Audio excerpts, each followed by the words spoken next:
click to add a dot, and then I'll move it. And the difference between the two dots will control the contrast. If you make it steeper between two dots, you add contrast. If you make it flatter between two dots, you reduce contrast. And so let's see how I can use that to pull out some detail in an image that might otherwise be difficult to adjust.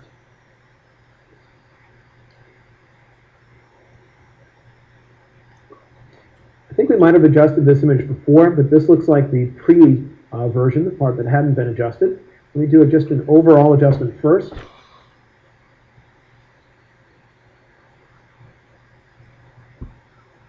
I'm getting the histogram to extend most of the way across.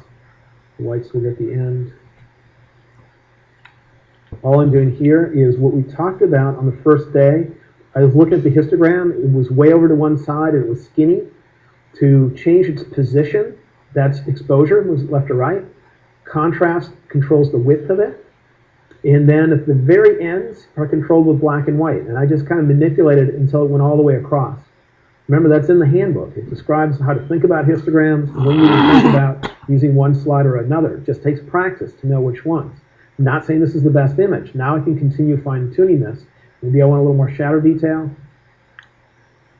Maybe I want my highlights to be a little darker. It's a personal choice how you'd like that image to look. With my vibrance. Okay, I'm starting to like it there. But I want to be able to see more in the temples. More of the detail, more of the separation. What slider can I use to isolate the dark part of the temple from the light part of the temple so I can make a greater difference between the two? These sliders are too basic. So I'm going to go down to the tone curve. I'm going to go to the point curve, which I'm in right now. You can tell because there's no sliders below it. And then click on the little donut. And if I look at my, let's zoom up here.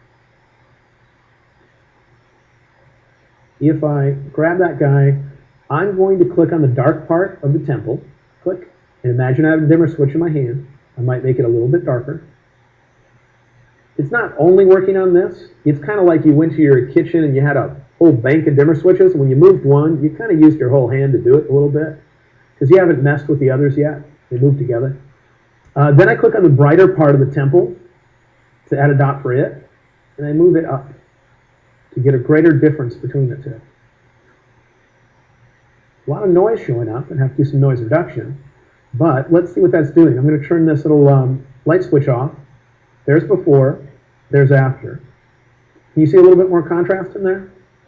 Be able to pull that out.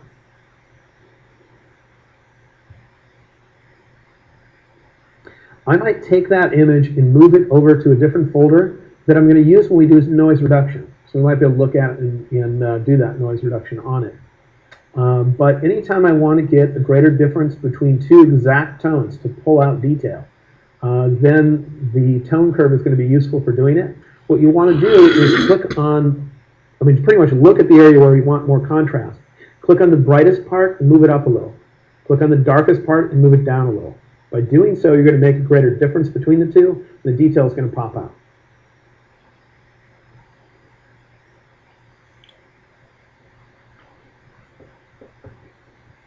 And the tone curve is right below the basic area. There is something new, though. Below that tone curve is a little pop-up menu where you can choose between RGB and then red, green, and blue. That can be used to do more precise color adjustment. But it's not for the average user, as far as you have to get used to the normal curve for a while and get used to thinking about color a little bit. I just want to mention it briefly. When it's set to RGB, any change you make to your image should only affect the brightness in general. If I change this to red, then moving the curve up should make the image look more red. See it go more red? Moving it down should change it to the opposite of red.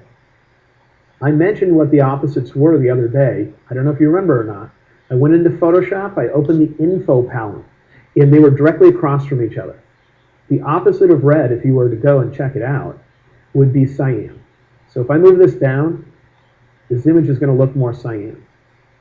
If it was overly red to begin with, it would first start absorbing red, and once all the red is gone, it would start looking more and more cyan.